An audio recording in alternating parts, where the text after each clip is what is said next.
বিস্তীৰ্ণ পাৰৰে এখন বিশেষ জাহাজ শদিয়াৰ পৰা ধুবুৰীলৈ যাত্ৰা কৰিছিল আৰু সংগীতময় যাত্ৰা কৰিছিল।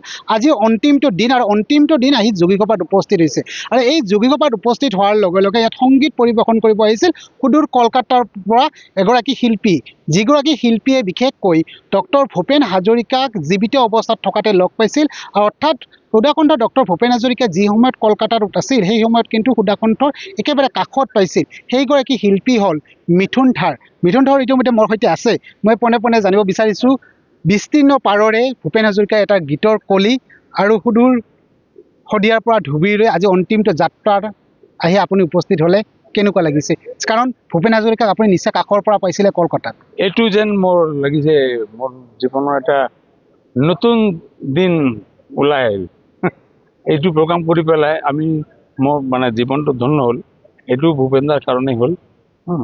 আৰু অহা দিন যেন এনেকেই আমাৰ সমাজৰ বুকুত ভূপেন দাৰ গীত লৈ মানুহ এনেকৈ অনুষ্ঠান কৰি আগবাঢ়ি যায়, তেতিয়াহ'লে ভূপেন দা চিৰকাল জীয়াই থাকিব। এইটো মোৰ আশা। কলকাতাত আপুনি কেনেধৰণে পাইছিলে? কলকাতা ভূপেন দাৰ ঘৰতো মানে 1982 পৰা ভূপেন দাৰ লগ ধৰিছিল একদম কণ্টিনিউ। ভূপেন দাৰ ঘৰত মানে প্ৰতিদিনে ৰাতিপুৱা 9টা বজাত মই একদম গৈ পাই গোটেই দিন তাতে থকা, কেতিয়াবা কেতিয়াবা ভাত খোৱা, তাৰপাছত লগতে ফাংচন লৈ যায় ভূপেন দা, ৰেকৰ্ডিঙত যায়। বেংগলী চং মানে যিখিনি আছে মেক্সিমাম গানত মোৰ মাতটো আছে ভূপেন দাৰ লগতে। আৰু বেছিকৈ হয় কি ৰেকৰ্ডিংবিলাক HMV ৰেকৰ্ডিঙত গোটেইখিনি ৰেকৰ্ডিঙত মই আগত গৈ বহি থাকোঁ। ভূপেন দা যেতিয়া যায় বাংলা কয়, তুমি আমাৰ আগে এসে গেছো, মানে তুমি মোৰ আগত মানে আহি বহি আছে, তুমি মোৰ ভাত মাৰিবা নেকি, এনেকৈ ধেমালিতে কয়। তো এনেকৈ ভূপেন দাৰ লগতে মোৰ যোগাযোগখিনি আছিলে, সম্পৰ্ক আছিলে। ভূপেন দা যেতিয়া গান শিকিবলৈ লৈছে তেতিয়া গালিও পাৰিছে, কেতিয়াবা ভালকৈ মানে মৰম দি পেলাই আকৌ ওচৰত টানি লৈ বহি মানে গান শিকাই দিছে। এনেকৈ ভূপেন দাৰ লগতে মোৰ যোগাযোগখিনি আছিলে। বিশেষকৈ আপুনি যেতিয়া মঞ্চত গীত পৰিৱেশন কৰি আছিলে, আজিৰ যিহেতু জন্ম শতবাৰ্ষিক উপলক্ষে অনুষ্ঠান আয়োজন কৰা হৈছে, তাত আপোনাক দেখিছিলোঁ যে গানৰ মাজে মাজে আপুনি ভাৱোত্থৱৰ ভাঙি দিছিলে। কি অৱস্থাত কেনেকুৱা গীত গাইছিলে? এতিয়া এইখিনি সময়ত প্ৰতিদিনে মই দৰ্শকসকলক আপুনি কি শুনাবহি? এইটো কি হয় না, গান গাব ল'লেই ভূপেন দাৰ মুখখন যেন ওচৰত মানে যেন ভূপেন দাৰ ওচৰত থিয় আছিল। আৰু মোৰ ভাল লাগে, সেইটো মানে কনফিডেঞ্চ পাওঁ মই। ভূপেন দাক কিন্তু কেতিয়া মই ভয় খোৱা নাই আৰু ভূপেন দা মোক ভয় দেখুওৱা নাই।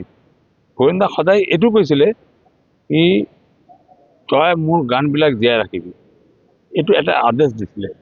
সেইটো আদেশ আজিলৈকে মই পালন কৰোঁ। সেইকাৰণে কেতিয়াবা ভূপেন দাৰ হৈ যায়, মই নাজানো কেনেকৈ আহি যায়। এটা গীতৰ কলি আপোনাৰ মুখৰ পৰা, ভূপেন হাজৰিকাৰ গীতৰ কলি আপোনাৰ মুখৰ পৰা শুনিব পাৰিম নেকি এইখিনি সময়ত? মই য'ত মানে থিয় আছোঁ সেইটো ব্ৰহ্মপুত্ৰৰ পাৰতে আছোঁ, সেইকাৰণে মই কৈছোঁ, মহাবাহু ব্ৰহ্মপুত্ৰ মহামিলন তীৰ্থ, কত যুগ ধৰি আহিছে প্ৰকাশী সমন্বয়ৰ অৰ্থ, মহাবাহু ব্ৰহ্মপুত্ৰ। এইখিনিতো মই সামৰিলোঁ। নিশ্চিতভাৱে এয়া আছিল সুদূৰ কলকাতাৰ পৰা আহি এই মুহূৰ্তত যোগীঘোপাত আহি উপস্থিত হৈছে। সেয়া হ'ল বিশেষকৈ ডক্টৰ ভূপেন হাজৰিকাক একেবাৰে কাষৰ পৰা পোৱা ব্যক্তি, যিহেতু কলকাতা নিজা ঘৰ যিখন আছিল সেই ঘৰখনত থকাতে একেবাৰে কাষত সংগীত চৰ্চা চলাইছিল। সেয়া হ'ল মিথুন ধাৰ।